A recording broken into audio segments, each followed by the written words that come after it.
Live from the Watch Fox studios, this is Watch Fox News at 10.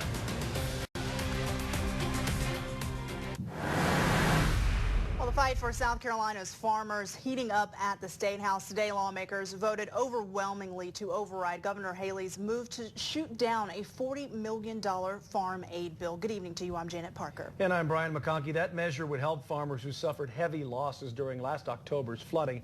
Now it is just one vote away from becoming a reality tonight. Our Tara Pettit live at the State House, where things are about to get very interesting in the next 12 to 14 hours or so. Tara? Brian, Janet, this all comes one day after Governor Nikki Haley's veto. Only 2 out of 114 House lawmakers voted against the override today, keeping it alive. Farmers are relieved, but there's still one more step before they can get the help they've desperately been waiting for. South Carolina farmers crowding the State House Tuesday, demanding House lawmakers override Governor Haley's veto of a $40 million aid package. Because of October's flooding, many of them lost most of their crops before harvest, and without the flood relief dollars, they're now strapped for cash to plant in 2016. She had stated some time ago that as governor, she would always have the farmers back. So we assumed that during this 1,000-year flood event that we could count on our governor. It would be wrong to bail out the farmers when we can't bail out small businesses. Farmers were devastated when Governor Haley vetoed the plan, some of them saying they feel she has betrayed them. Tuesday, they delivered a message. I respectfully disagree with how you feel. I think you're wrong, but agriculture is no one industry in our state, and you were right when you said we cannot afford for it to fail. Farming is a capital intensity business. Tuesday afternoon, House lawmakers heard the message loud and clear and voted overwhelmingly to override Haley's veto. This is industry that's already in our state. Let's make an investment in what we already have, South Carolinians and South Carolina companies, not out trying to recruit other industry, which is great to do that. But when your own need help, you help them first. Only 2 representatives wanted to sustain the governor's veto. I voted to sustain the governor's veto because I don't feel like that we have been given taxpayer money for the purpose of giving to charity. As I like to say, there's nothing honorable about giving charity with other people's money. Farmers have been put to the test before, and there's a tough group of people. They don't easily give up. They'll keep fighting and make the best of what they're dealt with. The farm relief bill is now headed to the Senate, where they're expected to take the issue up tomorrow. Lawmakers in that chamber who I spoke with today say they expect to do the exact same thing the House did and get this measure passed once and for all. Live at the State House, Tara Pettit, Watch Fox News. Now, if the Senate does override the veto, here's how the farm aid plan would work. $40 million is available for grants. To qualify, a farmer had to lose at least 40% of a particular crop during last year's flooding. Grants cannot exceed $100,000. Also making headlines at the State House today, the South Carolina legislature passed a bill banning abortion after 19 weeks. It now heads to Governor Nikki Haley's desk, which she said she will sign. Supporters believe a fetus can feel pain at 20 weeks, while opponents argue these abortions involve wanted pregnancies that go horribly wrong, and politicians should play no role in such a difficult decision. South Carolina is now the 17th state to pass that restrictive ban. This has many of you sounding off on our Facebook page tonight. We asked, do you feel this bill violates civil rights? Courtney Gleaton writes, I am pro-choice, but I agree that this is too long. You should know by 6 to 9 weeks what you want to do. Bobby Cleaver writes this, it's first step in a move in the right direction. Good job, South Carolina. Well, feel free to join the conversation right now on the Watch Fox Facebook page. Also making headlines tonight, new developments about the controversial Richland County penny tax. That program picking up some support tonight. A group of Richland County residents want to know why state revenue officials are looking into that tax program. County leaders took up the issue at tonight's council meeting. Our Melanie Barden was there and is live right now at the Richland County Administration Building with the very latest on this. Melanie? Brian, Janet, the Richland County Council met for about 3 hours this evening, and at the last meeting, they threatened litigation against the Department of Revenue because the DOR said that they would freeze all penny tax funds because of what they call corruption and misuse of tax dollars. Now, tonight, Councilman Greg Pierce made 2 motions to release to the public a list of all projects that will have to end because the money has been frozen. And he also wants to release to the public how much will come out of the general fund to complete projects that haven't been completed yet. Now, earlier this afternoon, a group of concerned citizens headed by Jim Felder voiced that they are backing the county council and claimed that the Department of Revenue is bullying council by taking away penny dollars. If there is an audit tends to recommend what needs to be done to fix a problem, as opposed to coming in and threatening, as the Department of Revenue has done, to withhold funds until you do A, B, C, and D. And that's not the proper way to go. And the other thing is whether or not they have the authority to do it anyway. Regardless of how the people voted, whether for it or against it, the program is underway. $80 million worth of contracts out there. So what's going to happen if they don't have any more money? When will the buses stop running? And Jim Felder says he is representing all the voters who voted for the penny tax program in the first place. And Councilman Pierce's 2 motions that he filed tonight will be voted on at a later date. Live in Columbia, Melanie Barden, Watch Fox News. Just too cloudy out there for it to get too warm this afternoon. We only hit a high of 77 degrees in Columbia. Well below average and certainly nowhere near that record. You can take a look at your almanac right now just to kind of check out where all those numbers should be for this time of year. 84 should have been our afternoon high. However, again, we only hit 77 degrees today in the capital city. Your radar right now pretty mild and calm across the Palmetto State. But here's the thing, as we back that radar up the last 12 hours, you can see the moisture as it moved north. We had that warm front slide over us. You'd think it'd help keep our afternoon temperatures a little bit warmer, but like I mentioned, staying mostly cloudy, so that sunshine just didn't have the opportunity to come in today. We did pick up a little bit of rain as far as that accumulation across the state, seeing less than 1/4 of an inch for most of us down near Orangeburg, of course, getting a little bit heavier. They saw some heavier thunderstorms down on the southern side of the Midlands. We have that moisture move on through, and we have a bit of a break in it as we work into this evening and early tomorrow morning. Things staying pretty dry for the next few hours, but more moisture will be on the way for the rest of the week. We'll break down that 7-day forecast coming up in just a few minutes. Well, 2 women and a child are dead tonight after a shooting in the Low Country. Kenneth Ankrum is facing multiple charges in that case tonight. Authorities say the 23-year-old dragged an injured woman into a car with him and was trying to drive away before a deputy stopped him. It happened around 1:30 this afternoon at a mobile home park in Ravenel. That's about 20 miles outside Charleston. Right now, details about the relationship of the people involved aren't exactly clear. The deputy actually, as far as I'm concerned, saved the life of the woman that was in the car that the individual had drugged to the car and who had a gunshot wound.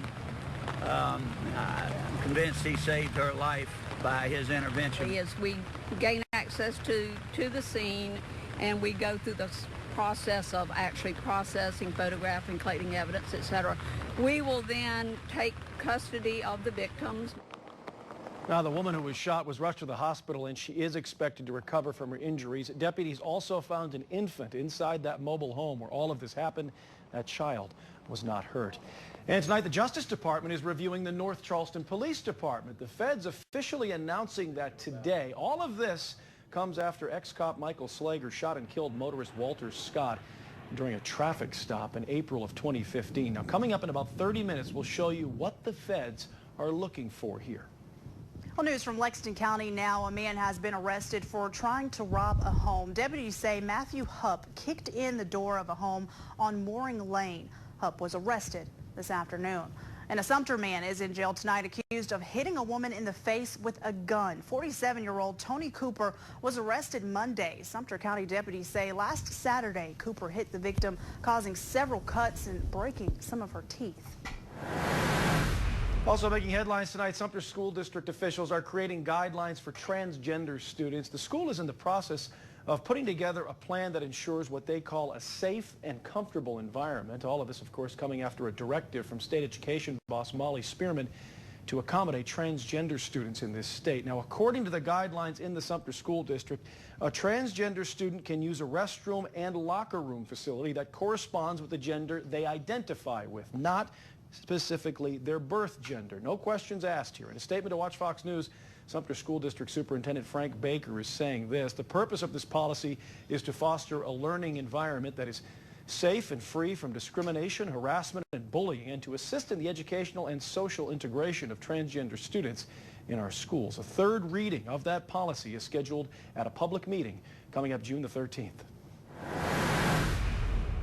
All happening right now, you're taking a live look from a Bernie Sanders rally in California. Hillary Clinton and Bernie Sanders are in a tight battle for the Kentucky Democratic primary. Clinton went into the night looking for a strong win. It's an important race for the Clinton camp after several recent losses to Sanders. But even if she does take the bluegrass state, the night likely won't be a clean sweep. As for the GOP side of things, Donald Trump tries to make nice with Megyn Kelly. Mary Maloney reports. Hillary Clinton wanted a clear win in Kentucky. She didn't get it. Initially, she and Bernie Sanders were locked in a tight race. But even as voters in the bluegrass state hit the polls, the contests in Kentucky and Oregon aren't likely to change the overall dynamics of the race. Clinton is almost certain to win the nomination because of her delegate lead. But Sanders is still drawing huge crowds and vowing to fight on. The Democratic frontrunner is essentially fighting a two-front war. One against Sanders and the other against the presumptive Republican nominee, Donald Trump, who, appearing on Fox, says he doesn't consider himself to be a bully. I'm responding. Now, I then respond times maybe 10. I don't know. I mean, I respond pretty strongly. But in just about all cases, I've been responding to what they did to me. But says if he could, he would do some things differently on the trail. Absolutely, I have regrets. As he squashed his beef with host Megyn Kelly, I like our relationship right now. Trump says he's making room for the real fight in November. If I don't go all the way and if I don't win, I will consider it to be a total and complete waste of time, energy, and money. I'm Mary Maloney reporting. A lot of moving parts going on in the race for the White House tonight. Yes, and it continues in the months ahead, but sure does. Still a lot to be seen here. Yeah, who knows what could happen. Just give it a minute or two. Well, still to come tonight, the gift of life, a survivor taking center stage at Spirit Communications Park in Columbia tonight. We'll tell you his story coming up in your Health Watch. Plus, a closer look at concussions. Many only think of NFL players when it comes to the injury, but girls are also impacted. Watch Fox takes a closer look when we come right back.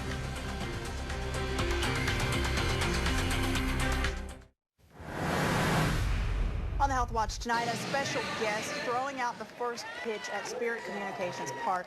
16-year-old Duncan Wilbur was a blood recipient when he was only a few days old. He was born with cerebral palsy, but that hasn't stopped him. As you can see, the Red Cross teamed up with Columbia Fireflies tonight, encouraging fans to become volunteers to help save lives just like Duncan's. Good story right there. Good pitch, too. Threw a strike. That's why I've been practicing. Well, also on your Health Watch tonight, if you take football out of the equation, girls suffer more concussions amongst high school and college athletes than the boys do, but the head injury certainly doesn't discriminate. Head injuries are far too common in female athletes. Our Shelly Adamczyk takes a closer look and explains why it's important to be aware of the signs.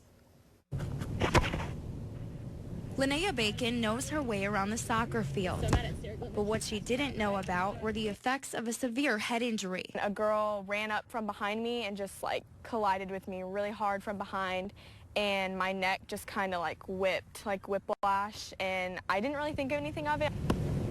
I kept practicing for a week and kept heading balls, and my symptoms got progressively worse, and until the fact where I was like, okay, something's wrong. Beyond the headaches, there are other things that are going to be affected, and your child's brain, you can't put a Band-Aid on that.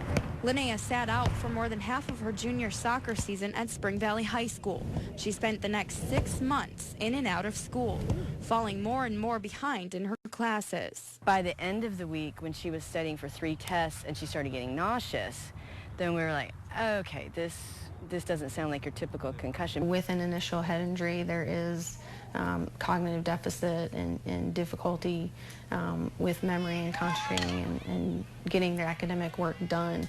And it's important to focus on getting them well the first time around and not rushing back and sustaining a second injury before you're fully recovered. Mention concussions and most people think football or NFL. But experts say girls are suffering far more concussions than boys in sports. When you look at soccer, it's a 2 times greater risk for young ladies compared to men. It's a 3 times greater risk in softball compared to baseball, and a almost 2 times greater risk with basketballs. Doctors say it's because females have longer necks, making them more susceptible to head injuries from whiplash. And Linnea's teammates are no strangers to this type of injury. I had to be in a dark room for a long time, like the lights hurt and everything. I couldn't even watch TV because the sound and the light hurt. And so basically I was just like sleeping most of the day. Freshman Elise Hurley has suffered 2 concussions playing soccer. She now wears headgear to prevent another injury. If I get a third, I'm done playing soccer. The risk of a concurrent injury while you're actively concussed becomes a very serious medical problem, leading to more severe symptoms. That's why Linnea says she hopes other female athletes are more cautious. You might be questioning whether you have a concussion. I would say definitely sit it out. Go to a trainer, get help, just be 100% positive that it's not a concussion before you go back and try to play, because I made that mistake. A mistake, experts say, can have some life-altering consequences. In Columbia, Shelley Domchek, Watch Fox News. Now here are some telltale signs your child may have suffered a concussion. They can experience headaches and nausea, they're confused, maybe lack focus. They can also experience dizziness or changes in their mood and can be very sensitive to light and loud noises. For much more about concussions and what you can look for, just click on this story on our website, WACH.com. It is a serious issue, but yes, as we found, there are ways to handle this and things to look for. Yes, some great tips there, so please go to the website if you want to learn more. Good stuff. Well, stay with us. There's much more ahead tonight, including Under the Microscope, the Department of Justice calling for a review of the North Charleston Police Department. And too close for comfort. Gators are on the move in South Carolina neighborhoods, and experts say there's a perfectly good explanation for all of this. I'd like to hear it. Rain moved through the area today, but the good news, we are starting to dry up this evening. A mild night is on the way with mild temperatures as well. 67 currently in Columbia and Orangeburg, 68 right now in Lexington. We'll look at your forecast for tomorrow right after the break. Well, the House Ethics Committee says it is publicly pursuing allegations that an ex-state lawmaker sexually harassed several women at the State House. The committee found probable cause today that Eddie Southard violated House policy prohibiting harassment. The move clears the way now for a public hearing. Now, the 69-year-old Moncks Corner Republican resigned last month, saying he wanted to protect his family. Documents show that State House pages and a lobbyist say Southard's comments, hugs, and touching made them uncomfortable. Well, the military trial for Sergeant Bo Bergdahl has been delayed. A judge moving that trial to February 6, 2017 in order to allow more time for Bergdahl's defense team to go through classified documents. A 30-year-old is being charged with desertion for leaving his combat outpost in Afghanistan and falling into Taliban hands. He faces a life sentence if convicted of misbehavior before the enemy. Well, tonight, North Charleston's police department is officially under federal review, but some say the actions here simply aren't enough. Today, we learned the federal government has accepted the North Charleston Police Department into a comprehensive review of policies and procedures there. We also learned the community will have a chance to give feedback before a final report is delivered. Stacey Jacobson has more from all the key players, including those who say this review just doesn't go far enough. The shots heard around the world, prompting a new era in North Charleston. That served as a catalyst, the starting point as to why we were here. Department of Justice officials stood with city leaders announcing they are the 11th jurisdiction to take part in a comprehensive review. It's being done by the Community-Oriented Policing Services, or COPS program.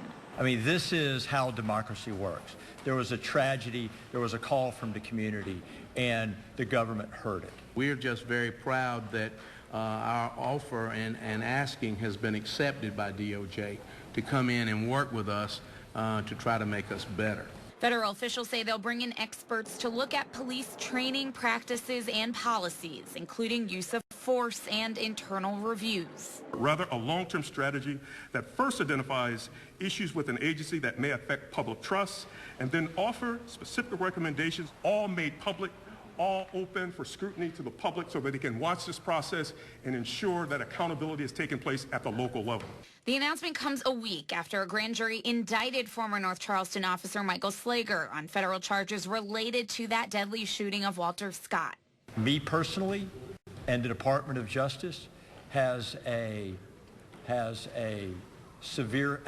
extreme commitment to civil rights, and we take this very seriously. But some don't think the comprehensive review does enough. But it's a good initial step, but it needs to go further. It doesn't have any teeth in it. Notice he said everything is voluntarily. NAACP chapter president Edward Bryant says he still wants the DOJ to look into civil rights charges for the entire department.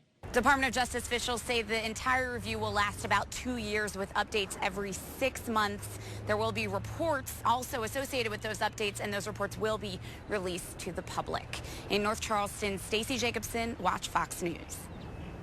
Well, very critical situation playing out there. Very sensitive issue happening for the North Charleston Police Department. Straight ahead on Watch Fox News at 10, underfunded. The Obama administration says Congress is not taking the Zika virus seriously. We'll explain.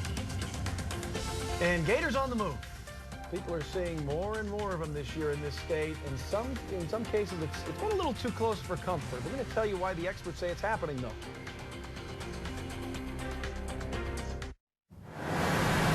On the National Watch tonight, the White House is pushing back against what it calls an insufficient funding to fight the Zika virus. The Obama administration says the virus poses a serious public health threat. Earlier this year, the White House submitted a $1.9 billion emergency fund to deal with the issue. The White House says funding under the House bill undermines the seriousness of the disease that is already present in over 50 countries. As of this week, there are more than 1,200 confirmed Zika cases in the continental United States and U.S. territories. Well, here's another thing to be concerned about. Alligators, they're on the move. We've seen several examples of this around the state over the last couple of weeks. Well, here's why. It's mating season, and that means people are seeing the reptiles popping up in neighborhoods. While that's exciting for some, plenty of others have some real concerns. Eddie Kadim has more from the Grand Strand. Just not here. I live here. Jolyn Kuhn is not happy that this scaly, wandering reptile decided to call her neighborhood home. And people say they're not going to let their dogs out or something like that, but you never know if the dog gets loose, you know, and I know cats are loose. They're out here all the time. And we have ducks and geese in our pond, and you put an alligator, we're not going to have those ducks and geese.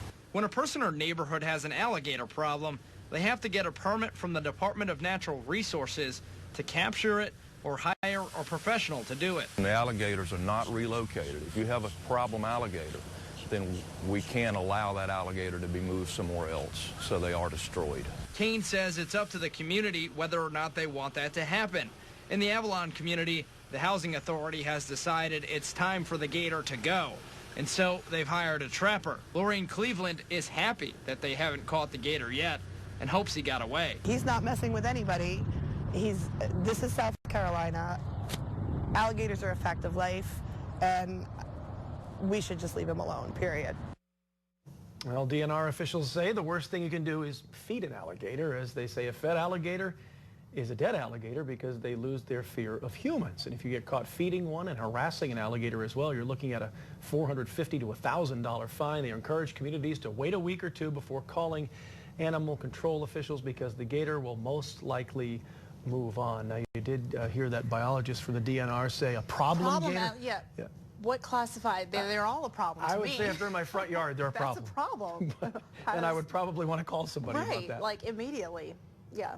What is a problem? What classifies as a problem alligator? I would just say stay away. It's mating season, folks. I would say stay away. The gators just are like out. in the weather department, Dana Fulton always tells you during heavy rains, turn around, don't drown. Exactly. That's definitely a good piece of advice. Yeah. And it rhymes, it sounds Dr. Seussy, but it's very, very true out there. If you see a gator, turn around as well. Luckily tonight, we're starting to calm down as far as the rain goes. In Sumter this evening, temperatures cooling down to about 60 degrees, staying very cloudy outside. Some cooler temps on the way. We're going to break down that 7-day forecast right after the break.